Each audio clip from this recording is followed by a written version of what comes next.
Peut-être une courte réaction préliminaire, Monsieur le Président, sur ce rapport qui était fort attendu de la part des membres du Conseil. D'abord, un avant-propos. Un avant-propos parce que le rapport a été distribué ce matin aux membres du Conseil. Je comprends que le chef de l'opposition en a reçu copie. Il y a peut-être d'autres personnes qui ont reçu copie, mais je peux vous dire que les membres de mon groupe parlementaire en ont reçu copie, qu'au cours d'après-midi, ce qu'ils ont déploré, évidemment, compte tenu du fait qu'ils sont concernés au premier chef par le contenu de ça. Alors, on aurait aimé recevoir une copie, que chaque membre du Conseil puisse recevoir une copie de ce rapport en avant-première, avant de le divulguer aux médias. Ceci étant dit, c'est un rapport intéressant qui contient un certain nombre d'agréables surprises et quelques déceptions quand même. Je commence par les agréables surprises. D'abord, le comité nous indique avoir voulu se départir de la logique suivant laquelle il fallait absolument se comparer à d'autres villes, soit du Québec, soit du Canada ou d'ailleurs, compte tenu de ses particularités propres, puis compte tenu de sa culture propre aussi, qui rend les comparaisons tout à fait difficiles. Alors qu'on ait voulu s'écarter de ça, je pense qu'il faut le saluer. Autre élément qui m'apparaît extrêmement intéressant, on reconnaît dans le rapport l'apport essentiel de certaines instances consultatives de la Ville de Québec et le succès remporté par ces instances-là, notamment les conseils de quartier, dont le comité salue à juste titre, je pense, le dynamisme sur le territoire de la Ville de Québec. J'ai évidemment, je suis loin de partager l'enthousiasme de M. le maire sur...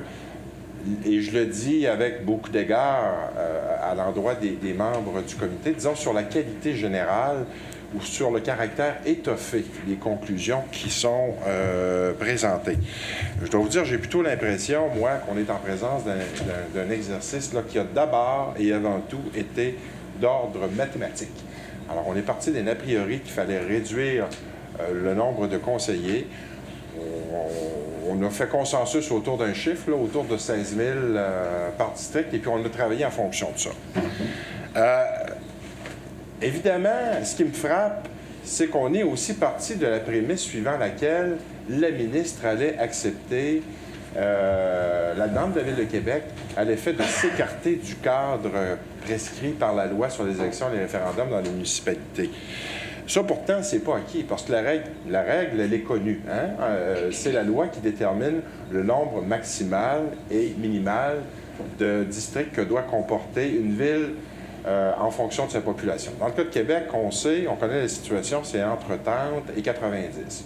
Mais le comité fait le pari que la ministre va accepter de donner suite à une demande pour aller en deçà. Moi, je vous dis que ce pouvoir-là, il est de nature exceptionnel. Et quand on parle d'un pouvoir de nature exceptionnelle, ça exige, je pense, qu'on fasse la démonstration qu'il existe des circonstances justifiant de s'écarter de la règle. Malheureusement, j'ai eu beau fouiller dans ce rapport, je n'ai pas pu retracer aucune circonstance, effectivement, qui ferait en sorte qu'on s'écarte de la règle prescrite par le législateur. Et pourtant, la démonstration en appartenait, et le fardeau de la preuve en appartenait au comité et à ceux, effectivement, qui avancent cette solution-là. On nous dit qu'on doit aller en bas de 30. Alors, il aurait fallu quand même, je pense, étayer davantage cette proposition-là du comité.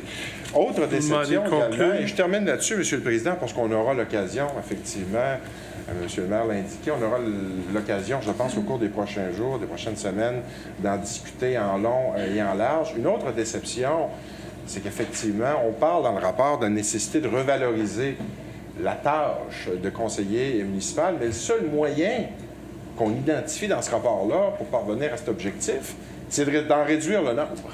Moi, il me semble que lorsqu'on parle de gouvernance, l'occasion aurait été belle, je pense, de mener une réflexion plus approfondie sur la question de la revalorisation de la tâche des conseillers. On entend régulièrement ici un certain nombre de griefs sur la façon dont cette ville fonctionne et sur la place qu'occupe le conseiller municipal. Moi, j'aurais aimé ça, effectivement, qu'on se questionne davantage sur ces éléments-là, mais probablement que nous, on aura un certain nombre de propositions à faire dans les prochaines semaines.